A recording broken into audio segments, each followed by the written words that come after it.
Selamat sore, perkenalkan nama saya Kathleen Anderista, NIM 20G10033, kelas 1.1, Fakultas Ekonomi Bisnis, Prodi Akuntansi.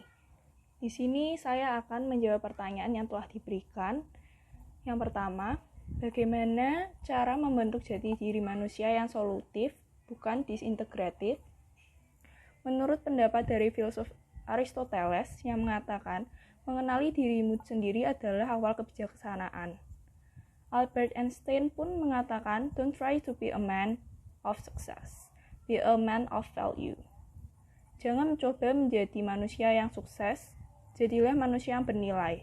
Nilai adalah sesuatu yang dipegang teguh manusia dalam hidup. Sokrates berpendapat bahwa dalam mencari kebenaran, itu ia tidak memikir sendiri, melainkan setiap kali berdua dengan orang lain dengan jalan tanya jawab. Orang yang kedua itu tidak dipandangnya sebagai lawannya, melainkan sebagai kawan yang diajak bersama-sama mencari kebenaran.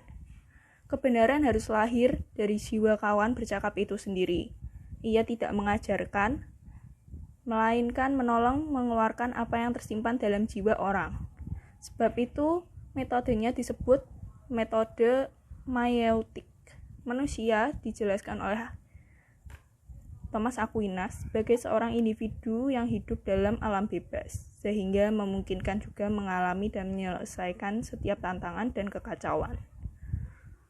Warren Buffett, yang merupakan seorang investor dan pengusaha dunia, juga berpendapat bahwa jika kita tidak pernah melakukan kesalahan, Anda tidak pernah bisa membuat keputusan. Maka semua itu dapat disimpulkan bahwa cara membentuk jati diri yang solutif yaitu dengan menjadi manusia yang bernilai, di mana menjunjung tinggi kebenaran, kejujuran, berpikir secara lebih bijaksana dalam mengambil keputusan, dan belajar dari kesalahan. Pertanyaan kedua, jelaskan komunikasi seperti apa yang mampu memelihara kehidupan. Jelaskan pula komunikasi seperti apa yang mampu menghancurkan kehidupan.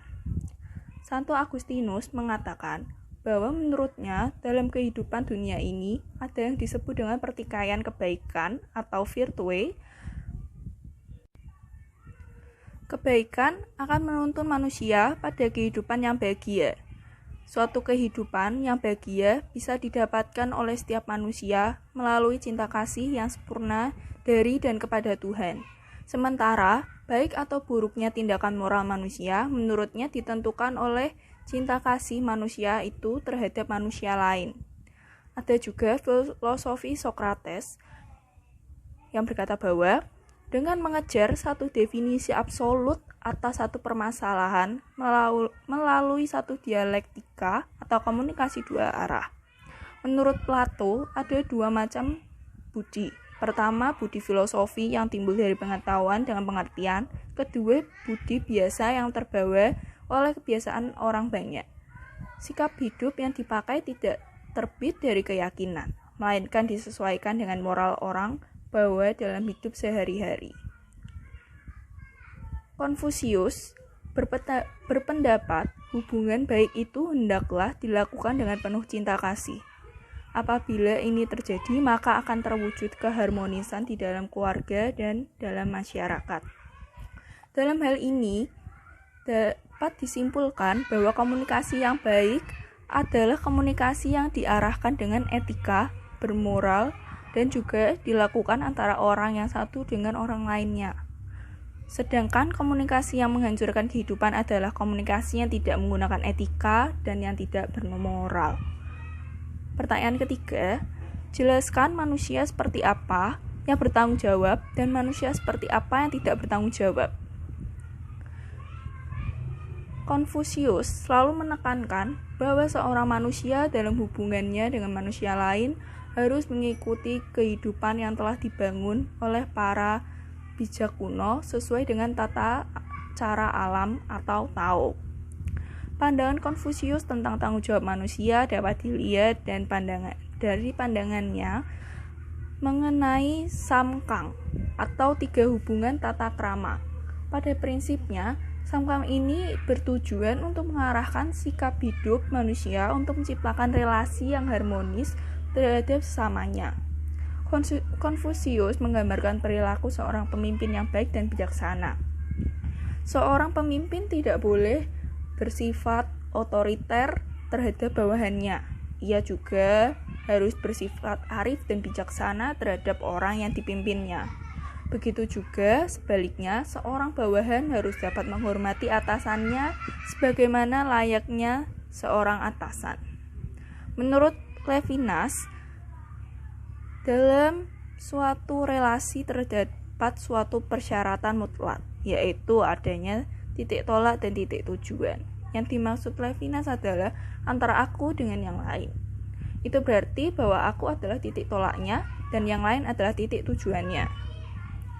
Kedua filsuf ini melihat konsep tanggung jawab untuk mengarahkan diri manusia untuk berpegang pada nilai humanisme. Artinya, hidup manusia tidak mungkin bisa lepas dari hubungan relasi antara dirinya dengan orang lain. Di sini jelas bagi kita bahwa gagasan kedua filsuf ini hendak mengangkat nilai hidup manusia sebagai makhluk sosial dan perilaku sosial. Dengan kata lain, semua orang pasti membutuhkan kehadiran orang lain bagi dirinya. Entah orang lain itu sebagai orang dekat maupun orang yang tidak dikenal sekalipun, banyak kreativitas dan kebaikan hati yang dapat diekspresikan oleh manusia melalui tindakan hidupnya sehari-hari terbentuk karena adanya tanggung jawab. Jadi dapat disimpulkan bahwa manusia yang bertanggung jawab adalah manusia yang baik dan bijaksana dalam mengambil keputusan, seperti mengambil keputusan dalam satu kelompok dengan tidak merugikan anggotanya. Sedangkan manusia yang tidak bertanggung jawab adalah manusia yang tidak berpegang pada humanisme dan yang tidak bijaksana, seperti yang merugikan kelompoknya sendiri dan mengambil keputusan. Dia mengambil keputusan menurut dirinya sendiri dan tidak mementingkan kelompoknya, sehingga keputusannya itu akan merugikan kelompoknya dan tentu itu bukanlah sifat seorang yang bertanggung jawab. Sekian, terima kasih.